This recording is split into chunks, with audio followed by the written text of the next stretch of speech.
बिस्मिल्लाहिर्रहमानिर्रहीम। अस्सलाम वालेकुम स्टूडेंट्स। लास्ट टाइम हमने स्टडी कर लिया था इक्विवेलेंट सेट्स को, और इक्विवेलेंट सेट के बाद हमने एग्जांपल्स देखी थी ऑन टू पे और इनटू फंक्शंस पे डिफरेंट रिजल्ट्स को शो किया था।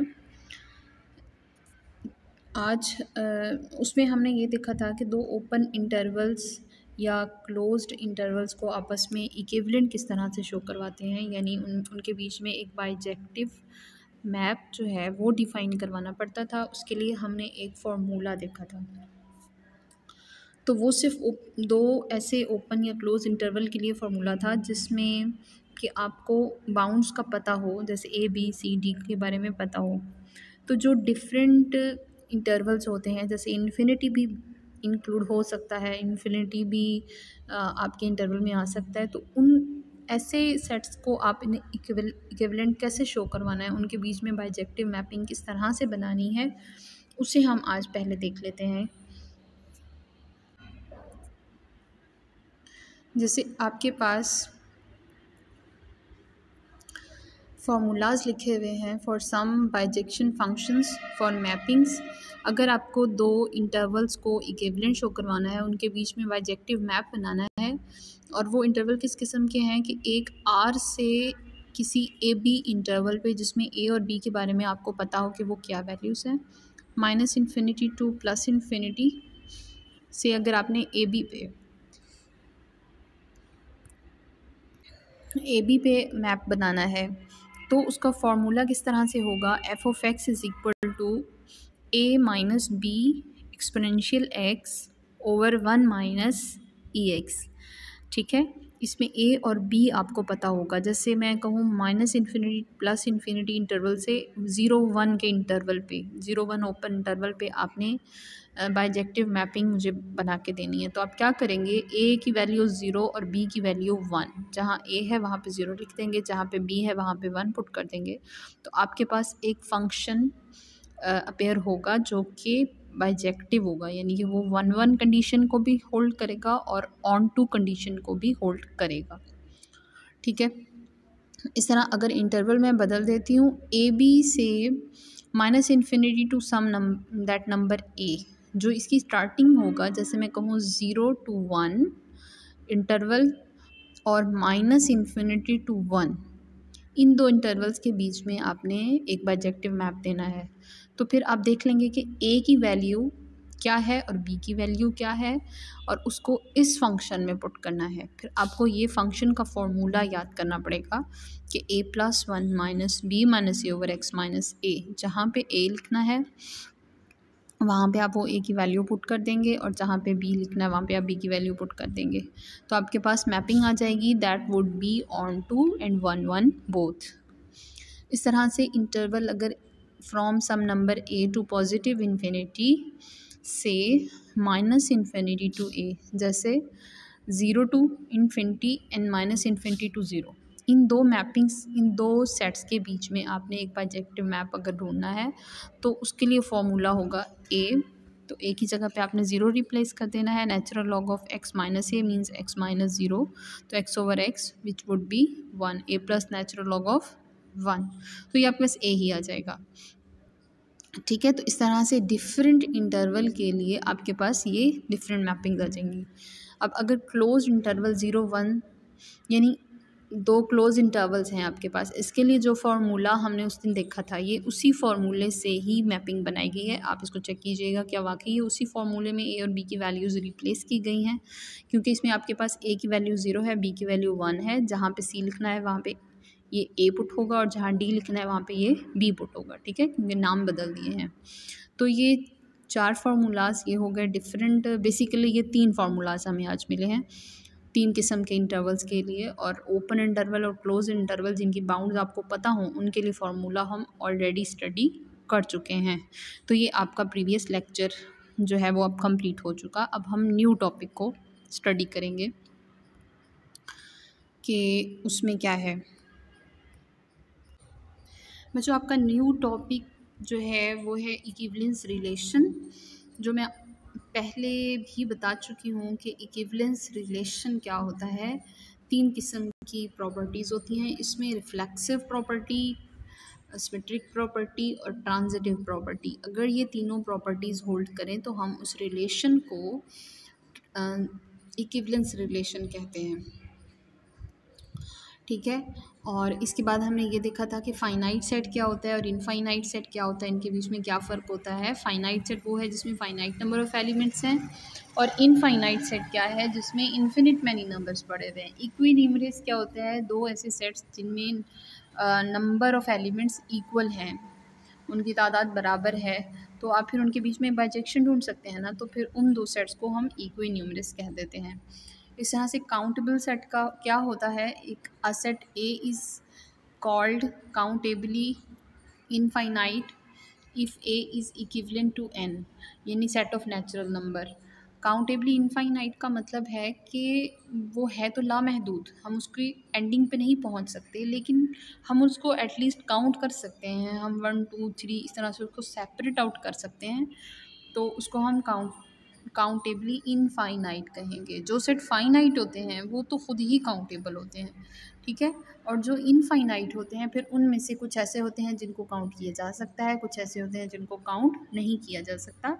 जैसे कि सेट ऑफ इंटीजर्स आप देखें, सेट ऑफ इंटीजर्स में इन्फिनिट मैनी नंबर्स होते हैं, लेकिन मैं उसको काउंट कर सकती हूँ। मैं 0 +1 -1 +2 -2 इस तरह से मैं एटलीस्ट अपने नंबर्स को शो कर सकती हूँ। लेकिन अगर आप आर को देखें तो आर में इन्फिनिट मैनी नंबर्स हैं, और वो नंबर्स भी ऐसे हैं कि मैं उनको एग्जैक्टली प्रोनाउंस नहीं कर सकती। जैसे अगर मैं कहूँ कि 0 के बाद 0.1 है, तो आप कहेंगे नहीं, 0 के बाद 0.001 है। उसके बाद मैं ये भी आर्ग्यू कर सकती हूँ कि नहीं, 0 के बाद 0.0001 है। तो हम एक डिस्कशन को एंड नहीं कर सकते, नंबर्स कभी भी एंड नहीं होंगे हमारा, हम एक छोटे से इंटरवल के बीच में भी अपनी डिस्कशन को एंड नहीं कर पाएंगे।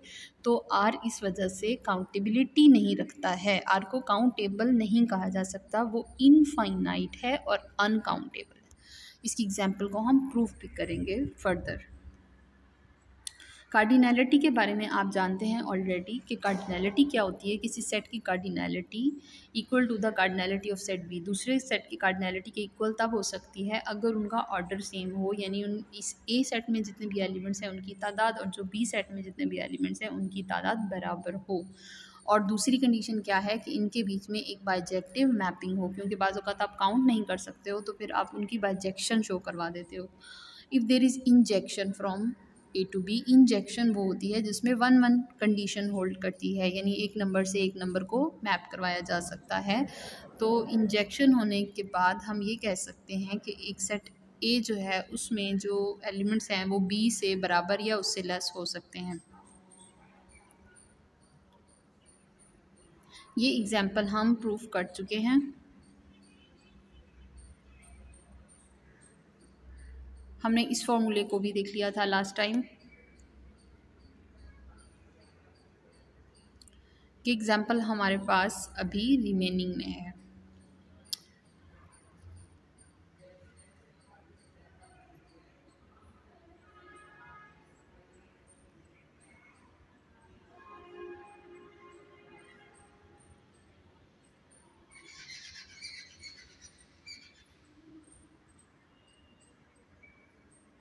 ओके, अगर आपने ग्राफिकली देखना हो कि कौन सा फंक्शन का ग्राफ जो है वो 1 1 है, कौन सा फंक्शन 1 1 है, यानी कि अगर आपको मैं इक्वेशन ना दूँ, डायरेक्ट एक ग्राफ दे दूँ, तो फिर आप किस तरह से पता लगा सकते हैं कि वो जो ये जो ग्राफ है ये जिस फंक्शन का है, क्या वो फंक्शन भी है, या क्या वो 1 1 फंक्शन है, या क्या वो ऑन टू है, या बाइजेक्टिव क्या है। तो आप नोटिस करेंगे कि ग्राफ में अगर तो वो फंक्शन हुआ, अगर वो फंक्शन हुआ तो उसके ऊपर अगर आप एक वर्टिकल लाइन ड्रॉ करते हैं, जिसको हम वर्टिकल लाइन टेस्ट बोलते हैं, अगर आप एक वर्टिकल लाइन ड्रॉ करेंगे तो वो सिर्फ़ और सिर्फ एक पॉइंट पर क्रॉस करके जाएगी। ग्राफ पूरी प्लेन के अंदर कहीं पे भी आप एक वर्टिकल लाइन ड्रॉ करें और वो सिर्फ एक पॉइंट को टच करनी चाहिए, तो फिर वो फंक्शन होता है। जैसे कि आप एक सर्कल ड्रॉ करते हैं प्लेन में अगर आप एक सर्कल ड्रॉ कर लेंगे तो उस सर्कल के ऊपर से अगर मैं एक लाइन क्रॉस करवाऊँगी वर्टिकली यानी कि वाई एक्सिस के पैरेलल, तो आप नोटिस करेंगे कि वो 2 पॉइंट्स पे टच करके गुजरेगी हमेशा। तो उसको हम कहेंगे कि ये जो सर्कल का ग्राफ होता है ये एक फंक्शन का ग्राफ नहीं है, ये सिर्फ एक ग्राफ है, एक इक्वेशन को रिप्रेजेंट कर रहा है। That is not a function, ठीक है। अब अगर 1 देखना है आपने तो हम हॉरिजेंटल लाइन टेस्ट की बात करते हैं। अगर मैं एक हॉरिजेंटल लाइन यानी कि parallel to X axis line draw करवाऊँ अपने ग्राफ के ऊपर और वो सिर्फ एक पॉइंट को टच करे, तो मैं कहूँगी कि ग्राफ ये जो फंक्शन है ये 1 है। पहली बात तो ये कि वो फंक्शन होना चाहिए, वर्टिकल लाइन टेस्ट को पास करता हो। दूसरी चीज़ कि वो हॉरिजेंटल लाइन टेस्ट को पास करे, यानी जैसे अगर मैं सर्कल की ही बात करूँ, सर्कल तो फंक्शन का ग्राफ ही नहीं है, हम सर्कल को छोड़ देते हैं। अगर हम पैराबोला की बात करें, पैराबोला जैसे आप जानते हैं बेल शेप होता है, इस तरह से करके ग्लास की तरह, जैसे गोल वाइन ग्लास होते हैं, पैराबोलिक शेप होती है। तो अगर मैं पैराबोलिक शेप के ऊपर यूँ एक्स एक्सिस के पैरेलल एक लाइन ड्रॉ करूँ तो वो 2 पॉइंट्स को टच कर रही है। सो मेरा जो पैराबोला एक्स स्क्वेयर जैसे जिसकी इक्वेशन आप लिखते हो y equal to x square, तो वो एक 1 फंक्शन नहीं है, ठीक है, क्योंकि उसने 2 पॉइंट्स पे, हॉरिजेंटल लाइन ने 2 पॉइंट्स पे क्रॉस कर दिया है।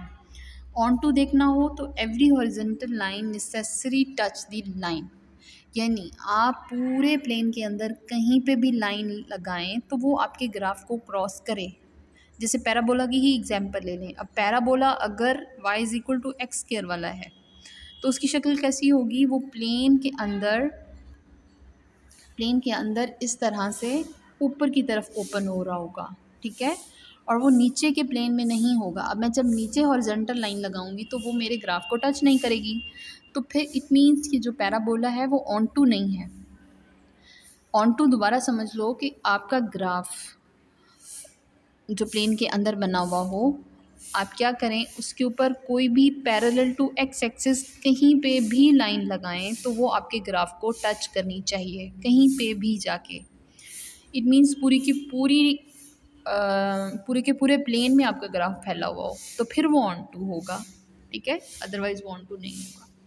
बाइजेक्टिव क्या होता है कि horizontal line cut exactly 1 point. Horizontal line जो है वो सिर्फ एक पॉइंट, जैसे हमने 1 में देखा था कि सिर्फ एक पॉइंट को क्रॉस करे, और आप पूरी प्लेन के अंदर कहीं पे भी टच करें तो वो सिर्फ एक ही पॉइंट को टच करे और पूरे प्लेन में ग्राफ को कहीं ना कहीं लाजमी टच करे, ठीक है, तो फिर वो बाइजेक्टिव होता है। यानी कि 2 कंडीशंस जब इकट्ठी हो जाएंगी तो बाइजेक्टिवनेस होगी। अब हमारे पास है 0 टू इन्फिनिटी और r के बीच में इक्विवेलेंस। r क्या होता है, -इन्फिनिटी टू +इन्फिनिटी, ठीक है। तो ये जो है ये एग्जाम्पल हमने अभी जो फंक्शंस पीछे डिस्कस किए थे उसमें एक इंटरवल ऐसा भी था जिसमें a टू इन्फिनिटी और फिर -इन्फिनिटी टू +इन्फिनिटी, उन दो के बीच में भी मैपिंग बताई गई थी कि आपने किस तरह बनानी है। तो ये आपने उसमें वैल्यूज़ पुट कर लेनी है अपनी ABCD की और फिर आपको जो है वो ये फंक्शन मिल जाएगा, ठीक है। इसको वेरीफाई खुद कर लेंगे।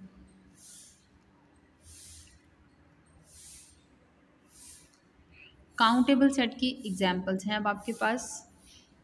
n जो होता है सेट ऑफ नेचुरल नंबर, वो अपने इक्विवेलेंट होता है। Set of natural number countable होता है और जो भी उसके इक्विवेलेंट हो जाए वो सेट भी काउंटेबल बन जाता है। तो सेट ऑफ नेचुरल नंबर अपने इक्विवेलेंट है, इसके लिए मैपिंग जो है वो f(n) is equal to n आपको मिल सकती है, और ये 1 भी है और ऑन टू भी है। सेट ऑफ नेचुरल नंबर जो है वो ई के यानी कि सेट ऑफ इवन नंबर के इक्विवेलेंट भी है। इसी तरह आपको मैपिंग इसके लिए 2n मिल सकती है। ढेर सारे मैपिंग्स मिल सकती हैं, लेकिन आपने ये कुछ अपने केसेस के लिए याद रखनी है कि अगर सेट ऑफ इवन नंबर के साथ आपने एक बाइजेक्टिव मैपिंग देनी है तो फिर वो f(n) is equal to 2n वाली याद रखेंगे। 2n क्यों कहा है, क्योंकि नेचुरल से ई में जा रहे हैं और ई में हर नंबर की शेप 2 से मल्टीप्लाई होकर मिलती है, ठीक है। हम नेचुरल का एक पॉइंट पकड़ेंगे 1 तो आंसर क्या मिलेगा, 2 1 = 2। नेचुरल का एक पॉइंट पकड़ेंगे 2 तो आंसर क्या मिलेगा, 2 2 = 4। तो इस तरह से आप इवन नंबर्स जनरेट कर रहे हो। तो n की e के साथ इक्विवेलेंस के लिए e पॉजिटिव, ये भी जहन में रखिएगा कि सिर्फ मैं पॉजिटिव चीज़ें देख रही हूँ, उसके लिए मैपिंग आपने ये याद रखनी है। इसको 1 1 और ऑन टू शो कर दिया गया है, आपने इसको पढ़ लेना है।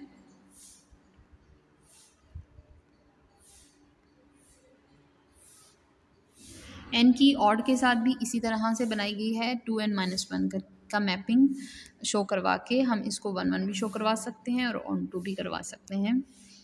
इसमें आपका अगर कोई क्वेश्चन हो तो मुझसे पूछ लीजिएगा। n इक्विवेलेंट टू z के लिए मैपिंग गिवन है, यानी अगर n इवन होगा तो उसकी मैपिंग -n/2 पे होगी, और अगर n ऑड होगा तो उसकी मैपिंग n-1/2 पे। ये पीस वाइज फंक्शन के थ्रू हमने n और z के बीच में इक्विवेलेंस शो करवानी है, और ये n की z के साथ इक्विवेलेंस बहुत इंपॉर्टेंट है, आपने इसकी मैपिंग याद रखनी है। इसको 1 1 और ऑन टू बहुत ईजीली शो करवाया जा सकता है।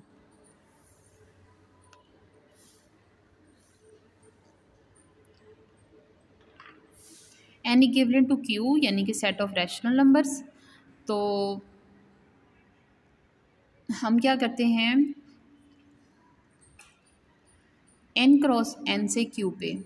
इसकी वजह क्या है, बिकॉज यू नो कि q में जो नंबर्स की शक्ल होती है वो ओवर में लिखी गई होती है, इनके p ओवर q की फॉर्म के नंबर्स होते हैं, ठीक है। तो जब वो p ओवर q की फॉर्म के नंबर होंगे तो मुझे p के लिए भी चाहिए, q के लिए भी चाहिए। इट मीन्स मुझे दो नंबर्स तो चाहिए हैं ताकि मैं उससे एक रैशनल नंबर जनरेट कर सकूं। तो इसलिए हम n से q पे अगर मैपिंग में डिफ़ाइन करवाऊं तो n में तो सिर्फ एक नंबर मिलता है, तो उससे मैं ओवर में कैसे बना सकती हूँ, इसलिए हम n क्रॉस n से q की इक्विवेलेंस शो करवाएंगे। और आप ये याद रखिएगा, जो सेट इक्विवेलेंट होता है उसका जो कार्टेशियन प्रोडक्ट होता है वो भी काउंटेबल होता है और वो अपने ही इक्विवेलेंट होगा, ठीक है। n जो है वो n क्रॉस n के इक्विवेलेंट है, n क्रॉस n में और n में कोई फ़र्क नहीं होगा।